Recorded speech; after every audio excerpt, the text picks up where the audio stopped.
So Fox Business Network debated a $2 million price tag on a pharmaceutical drug to save dying babies. This is really something. You would think that this is not debatable, and that everybody would go, oh shit, that's fucked up. Maybe we should fix that. But of course, when you're in the belly of the beast of the corporate propaganda network, they're going to debate it. Hey, at least they had on a dissenting voice who was like, I think I will take the side that it is bad that we have pharmaceutical drugs for babies that cost $2 million. Again, crazy, but take a look and then we'll discuss. Welcome back. High prescription drug prices, a new treatment that could save infants' lives, maybe getting a shocking sticker price, over $2 million. Novartis believes the drug that treats spinal muscular atrophy, a disease that typically strikes infants and can kill them before the age of 2 years old, will justify the seven-figure price tag. Joining us now is Dr. Mikhail Varshavsky, also known as Dr. Mike. Dr. Mike, it's great to see you this morning. Great to see you. What do you think about this? I think it's a bittersweet story. First, you have a genetic disorder known as spinal muscular atrophy, where children generally that have the worst form of the disease die before the age of 2. That's a horrible condition to be born with. Now, if you have a medication that can treat that illness, and not just treat it, Maria, cure this illness, that's magical. That's amazing. We're making great progress. But then when you hear that it's going to be at such a high cost, at $2 million for a single treatment, that's scary, not only to patients, but also to insurers. As a doctor, my thing is, we need to have access to medications. We need to have reasonable prices for medications. If you're going to have a life-saving treatment, a curing treatment, but it's unaffordable, what's the use of even having that treatment? But these children will get this. We need to be clear about this, Dr. Mike. These children, if they have this genetic disorder and there's a way to treat it and save their lives, they will get it. The hospitals and their doctors will make sure that they get it one way or another. Well, how many infants suffer from this? 300 a year are born in the U.S. with this type of... Doesn't the U.S. government have an orphan drug law that provided assistance to make sure that small number of patients get this kind of treatment? I'm not familiar with that law. I know Orphan drug law. I know that what becomes difficult for patients, regardless of what condition they have, is that it's difficult to treat pharmaceuticals as a typical commodity. For example, if a parent has a child born with spinal muscular atrophy, they can't choose not to purchase this medication. So whatever it costs, whatever insurance plan they have to buy, they're going to pay for it. Do we know what it costs to develop this drug? The cost is high, and that's what Novartis is saying the reason for this huge price tag is. But when there's been independent evaluation of this drug and what it should cost based on evaluation of a quality life score, life years gained scores, they say that the price that's being set right now is too high. Yeah, Obviously, sure. Novartis is arguing that, and I think that it needs to be heavily justified as why a drug needs to cost at such a high rate. Real quick on the measles, the World Health Organization urging international travelers to get vaccinated. Yeah, I think that it's bad that we have a $2 million price tag on medicine for dying babies. Get off it, get off it, get off it, get off it. And so vaccines there's vaccines that are an issue with measles and stuff. And let's talk about this instead. Now, to be fair, I don't know if they're actually like, get off it, get off it, get off it when he starts voicing an opinion that's reasonable. But it could have been that they had a hard break and they had to squeeze in another segment, but it was an insanely quick transition that made you go, wait, what? Are we off the topic already? It seems like we should probably linger on this topic.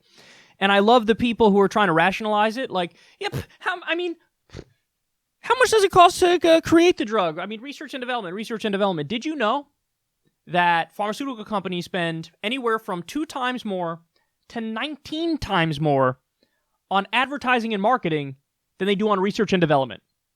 And then they turn around and go, but we had to charge you $14 quadrillion to save your life because of all the research and development we're doing. We've spoken about this before. I don't know if it's the case for this particular drug, but there are countless drugs where the research is done at universities funded by taxpayers, and then pharma companies swoop in there, get the rights to the medication, and then resell it back to people and jack it up and price gouge you. Think about that. So you pay for the upfront, research on it, and then they come in and grab it, and then jack it up and have a giant profit margin and resell it to you, even though you paid for the initial investment. I mean, our system is fucked up, and we have a system where big pharma executives and Wall Street executives and the military-industrial complex, they own the government. So they get whatever the fuck they want. And then we're at a point now in America where, I mean, show this clip to somebody who lives in the UK, where they are debating on a major news network. They're debating $2 million price tag to save a baby's life. Good or bad? And it was like 3 versus 1. Only one dude was like, well, you know, I don't think so. This seems a little much. Well, isn't there a program that says that something maybe kind of will take a little bit off the price tag or whatever?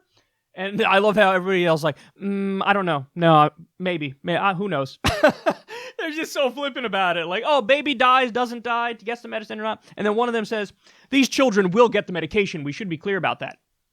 Oh, should we? Because I don't know, if you're a kid who grew up in fucking Harlem and you go to the underfunded hospital there, are they really going to trot out a Novartis drug worth $2 million and say, oh, here, no problem. And by the way, if people get it, if they do get it, then what? Then what? Are they just in debt the rest of their lives? I was reading tweets. There was a tweet. It's a Medicare for All account that tweeted like, tell me the moment that you got radicalized by our healthcare system. And there were people who were saying, you know, my dad had Parkinson's or my dad had this drug and he was getting treatment and it was taking a long time and he knew that there was no light at the end of the tunnel. So he killed himself so as to not bankrupt the family.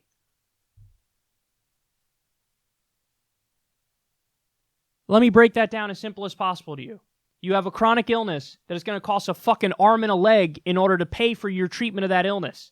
In the process of paying for that treatment, you're draining the bank account and you're screwing over your wife and your kids because all that money that was going to be used in the future is now being drained on your medical bills. You have a tremendous sense of guilt over that. So you kill yourself so as to not burden them.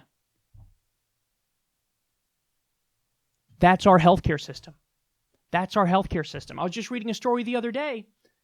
Americans are now hopping in buses. You want to talk about a caravan? You know how Trump's always caravan coming into America. Sad. Caravan from Mexico. Sad. There's a caravan of Americans going to Canada to get cheaper medication because they can't afford it here. Our system's broken, man. If you're not fighting for Medicare for all, I'm done with you. I'm done with you. Because you don't understand what's going on in this country if you're not fighting for Medicare for all, or you have no heart. Now, I was doing some research because I was like, this is insane. Let me look this up. You know what the situation is in the UK? If you get sick and you need medicine, you go to the pharmacy and it costs between $10 and $20. And then it literally says on a label, so let's say your drug costs like $8,000 for whatever reason. It's an expensive drug or whatever. You need a lot of it. Doesn't matter. It says on the fucking thing on the bottle, paid for by the UK taxpayers. So you got to pay 10 or 20 bucks, and it says paid for by the UK taxpayers. See, this is... Guys, everything is a matter of choice. Our government has, and the elites in our system have, they have made a choice to tell you to go fuck yourself and to tell you to pay up $2 million for some treatment for your dying baby. That's a choice. That's a choice our society made. Now, we also made a choice to spend fucking trillions of dollars on the F-35-2, a new fighter jet when we didn't even need it because the old ones were just fine. A new fighter jet, which, by the way, didn't work for fucking like years. Now it's finally working. But trillions of dollars on research and development for that. $7 trillion in Iraq. $2 trillion in Afghanistan. The list goes on and on. $4 billion a year as a subsidy to ExxonMobil. When they're already one of the most profitable corporations in the world, they need taxpayer money, billions of dollars every year? Are you fucking kidding me? You have to be kidding me. So we've made a choice as a society, what we're going to value, what we're going to pay for, what we're going to take off the table, what's going to be considered a public good, the commons, versus what's going to be considered private. It's been a choice. So it's not like written in the laws of nature. Like, what do you mean? I mean, it has to be the case that a pharmaceutical company charges $2 million or your fucking baby dies. That's what it is. If you think that we can't do anything about that, you've been thoroughly brainwashed by our system to the point where it's comical. Because we can do something about that. You know what we can do about that? Subsidize it. You know what we can do about that? Make all of our medications like that.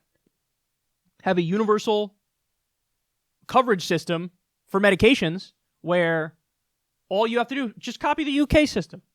Yeah, okay. You go to the doctor, you pay $10 or $20 out of pocket, you're good. That's it. That's your medication. That's it. Doesn't matter how much it costs, you're good. Taxpayers are going to pay for it, man. Taxpayers are going to pay for it. What do I want my tax money going towards? What do you want your tax money going towards?